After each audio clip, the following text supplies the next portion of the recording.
ہماری آپ کی پہلی ملاقات ہے.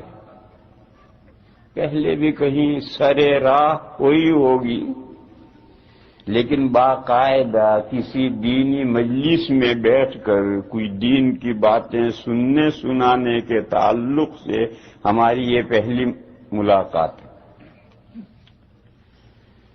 ہمارے مفتی صاحب نے تعارف کروایا ہے، مگر وہ کچھ کامل تعارف نہیں، لہذا تعارف میں کرواؤں خود، دوسرا کروائے، وہ اگر کمپلیٹ تعارف نہ ہو تو پھر خود ہی دھندا کرنا پڑتا ہے. مولانا صاحب نے یہ فرمایا کہ یہ 2 پیر والے مولانا صاحب دارالعلوم دیوبند سے آئے ہیں. میرے بارے میں کہا کہ یہ 2 پیر والے مولانا صاحب یہ دارالعلوم دیوبند سے آئے ہیں، اور دارالعلوم دیوبند ایشیا میں سب سے بڑا دینی ادارہ ہے. اس کی تھوڑی وضاحت ضروری ہے. وہ یہ ہے کہ دارالعلوم دیوبند ادارہ نہیں ہے. دارالعلوم دیوبند ادارہ نہیں ہے. ادارہ تو اس سے بڑا اور اس سے پرانا جامعہ ازہر ہے. مصر میں جامعہ ازہر یونیورسٹی اس سے دارالعلوم دیوبند سے پرانا بھی ہے اور بڑا بھی ہے.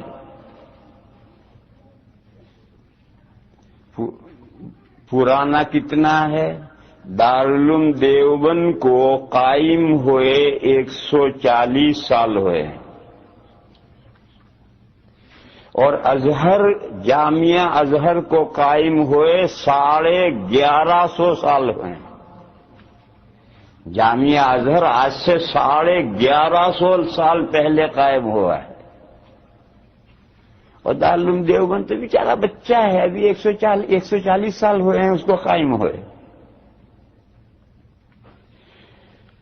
اور بڑا چھوٹا ہونے کے اعتبار سے دارالعلوم دیوبند میں 3500 طالب علم ہیں، زیادہ سے زیادہ 3500 طالب علم ہیں، اور جامعہ ازہر میں 80,000 طالب علم ہیں. ازہر یونیورسٹی میں 80,000 اسٹوڈنٹس ہیں، اور دارالعلوم دیوبند میں تو 3,000 اور 3500 طالب علم ہیں. تو اس لیے بڑا ادارہ دینی اور پرانا ادارہ دینی ازہر یونیورسٹی ہے. دارالعلوم دیوبند اس کے سامنے کچھ نہیں ہے. مگر آج پوری دنیا میں گھوم جاؤ اور اسلامی کتب خانے میں گھس جاؤ، ازہر کے فضلاء کی کوئی خال کتاب ملے گی، وہ بھی کوئی دین کے اہم موضوع پر نہیں ملے گی. اور ساری دنیا میں گھوم لو، کہیں آپ کو ازہری فاضل کام کرتا ہوا نہیں ملے گا، الا ماشاء اللہ کہیں پوری دنیا میں گھومو گے تو 5-7 آدمی مل جائیں گے. دوسری طرف دارالعلوم دیوبند چھوٹی موٹی کوئی لائبریری اسلامی کتابوں کی اردو میں، فارسی میں، عربی میں اگر ہو، اس میں گھس جاؤ تو آدھی کتابیں آپ کو دارالعلوم دیوبند کے فضلاء کی ملیں گی. کسی بھی لائبریری میں گھس جاؤ، عربی کی گھس جاؤ، اردو میں، فارسی میں، تو آدھی کتابیں آپ کو دارالعلوم دیوبند کے فضلاء کی ملیں گی. اور دنیا کے کسی چپے پر چلے جاؤ، آپ کو دارالعلوم کا فاضل وہاں دین کا کام کرتا ضرور ملے. کہیں بھی چلے جاؤ. آپ ذرا تو گھومتے نہیں ہیں، میرا تو کام ہی ساری دنیا میں گھومنا ہے. دنیا کے کسی خطے میں میں گیا تو وہاں دارالعلوم دیوبند کا فاضل ملا مجھے. ایک مرتبہ ترکی گیا میں، استنبول. تو ہم نے سوچا کہ بھئی یہاں کا جو گورنمنٹ کا جو مفتی اعظم ہیں، بڑے آدمی ہیں وہاں کے استنبول کے، ان سے ملاقات کرنی چاہیے۔ تو ہم ایک وفد بنا کر ان سے اپوائنٹمنٹ لے کر ان سے ملاقات کرنے گئے، تو ایک بڑے میاں تھے 70 ایئر کے، بوڑھے بالکل، اور بالکل داڑھی صاف تھی، مفتی اعظم ترکیہ۔ خیر ملاقات ہوئی سرسری سی، تھوڑی بہت، عربی بھی نہیں بول سکتا۔ اب وہ ان کی ترکی زبان ہم نہیں جانتے، عربی وہ نہیں بول سکتا مفتی اعظم۔ وہاں ان کا جو نائب مفتی تھا وہ دارالعلوم دیوبند کا فاضل تھا، اس سے ملاقات ہوئی۔ اس کی بھی داڑھی کو پوری تو نہیں رہی تھی، وہاں جا کر تھوڑی کم تو اس کی بھی ہو گئی تھی۔ جب ماحول کا اثر پڑتا ہے تو اب تھوڑی داڑھی اس کی بھی کم تو ہو گئی تھی، لیکن بہرحال تھی۔ اور اس سے ملاقات ہوئی، اور میں نے اس سے پوچھا کہ بھئی کہاں کا ہے؟ معلوم ہوا کہ بہار کا ہے اور دارالعلوم دیوبند سے پڑھا ہے۔ میں نے پوچھا بھئی تو یہاں کیسے پہنچ گئے؟ اب بہار ہندوستان کا ایک صوبہ، معمولی غریب صوبہ، وہاں کا ایک بچہ دارالعلوم میں پڑھ کر فارغ ہو کر یہاں کیسے پہنچ گیا؟ تو اس نے کہا کہ میں دیوبند سے فارغ ہونے کے بعد مصر گیا تھا، اور میں نے وہاں مصر میں پڑھا 2-3 سال۔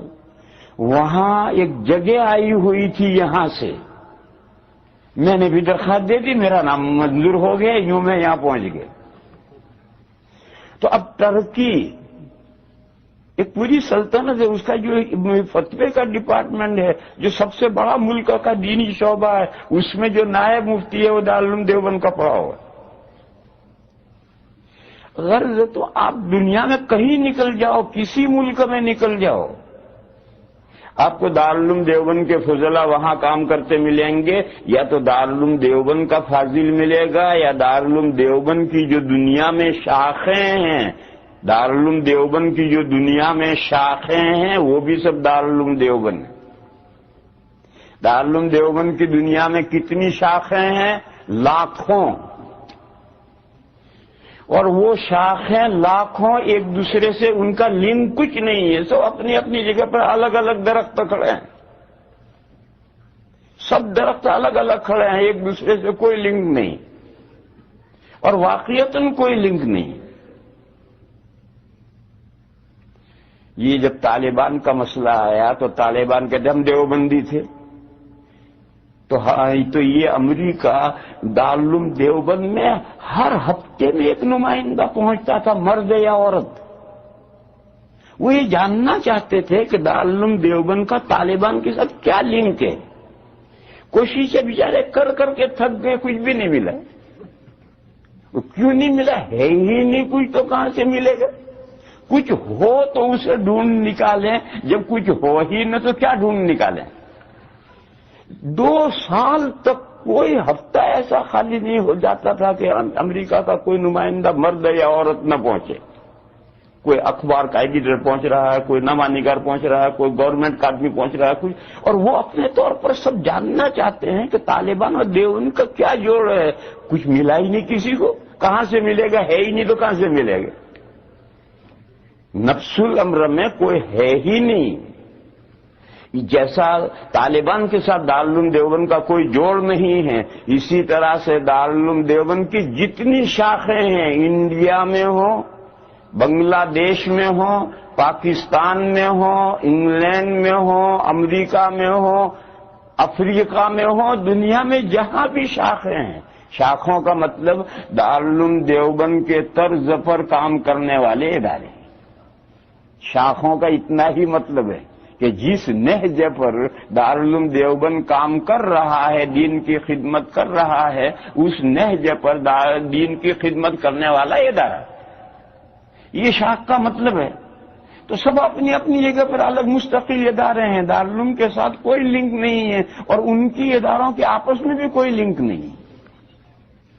کراچی میں مفتی حضرت مولانا یوسف صاحب بنوری کا مدرسہ ہے، مفتی شفیع صاحب کا مدرسہ ہے، اور وہ فاروق کیا ہے، مولانا سلیم اللہ خان صاحب کا مدرسہ، 3 بڑے بڑے ادارے ہیں، 3 کا آپس میں کوئی لنک نہیں ہے، سب اپنے اپنے مستقل ہے۔ اسی طرح سے آپ سمجھیں تو میں یہ کہہ رہا تھا کہ دارالعلوم دیوبند کی لاکھوں شاخیں ہیں، اس سے کوئی یہ سمجھے کہ وہ ایک دوسرے کے ساتھ ان کا جوڑ ہے، اس کو میں نے واضح کیا کہ جوڑ کچھ نہیں، لاکھوں شاخوں کا مطلب یہ ہے کہ دین کی خدمت جس نہج پر دیوبند کر رہا ہے اسی نہج پر یہ سارے ادارے کر رہے ہیں۔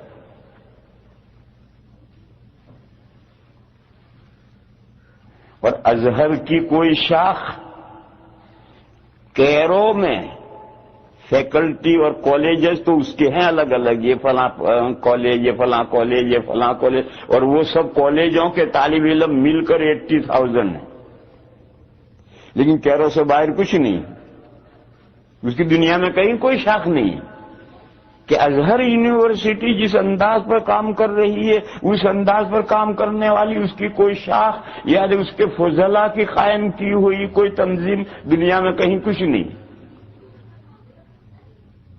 ایسا کیوں ہے؟ ایسا اس لیے ہے، میرے ماموں تھے، ابھی 4-5 سال ہوئے ان کا انتقال ہوا، اور دارالعلوم دیوبند کے ایک بہت بڑے محدث گزرے ہیں علامہ انور شاہ کشمیری قدس سرہ، ان کے شاگرد تھے اور بہت ذیل آدمی تھے۔ ایک مرتبہ انہوں نے مجھ سے سوال کیا اچانک، کہنے لگے ازہر میں اور دیوبند میں کیا فرق ہے؟ ازہر میں اور دیوبند میں کیا فرق ہے؟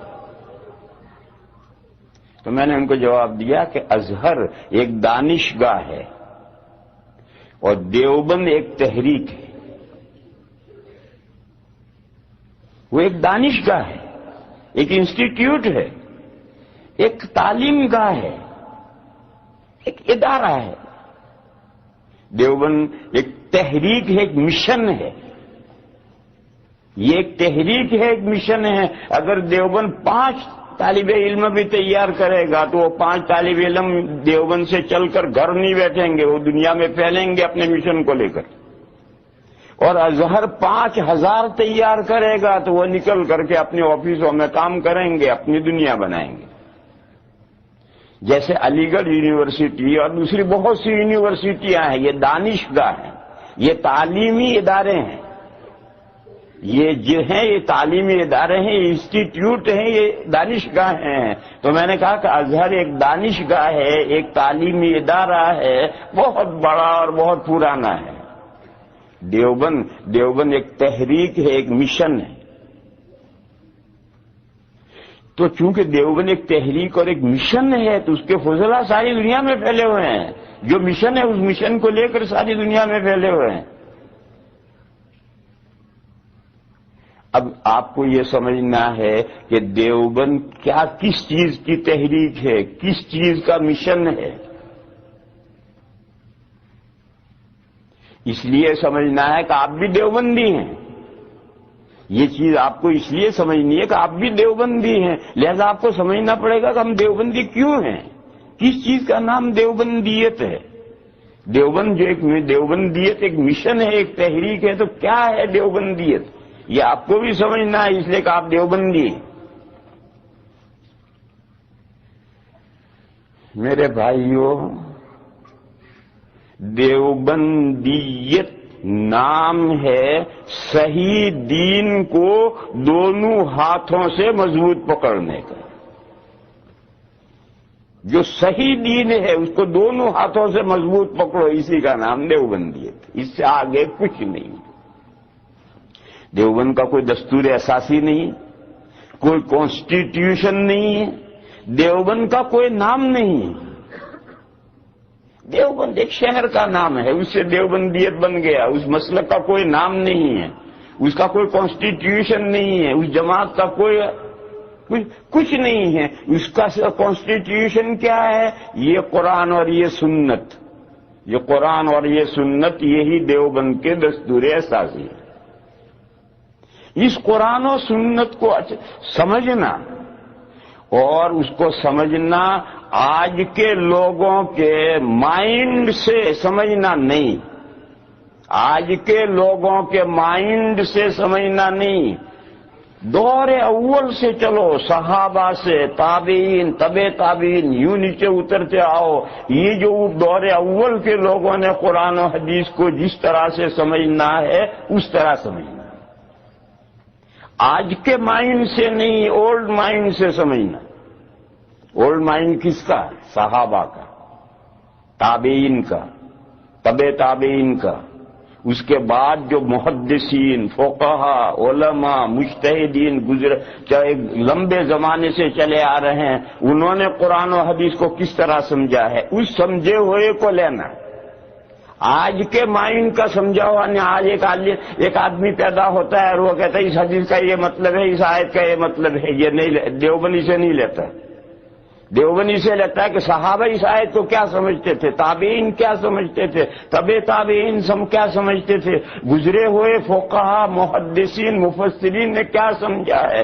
ان کے سمجھنے کے اکارڈنگ آج کے آدمی کا سمجھنا ہے تو اس کی بات قبول کی جائے گی، اور اس کا سمجھنا اگر اس پرانے سمجھنے کے اکارڈنگ نہیں ہے تو آج کے مائنڈ کی بات قبول نہیں کی جائے گی. اسی کا نام دیوبندی ہے. تو میرے بھائی اچھی طرح سے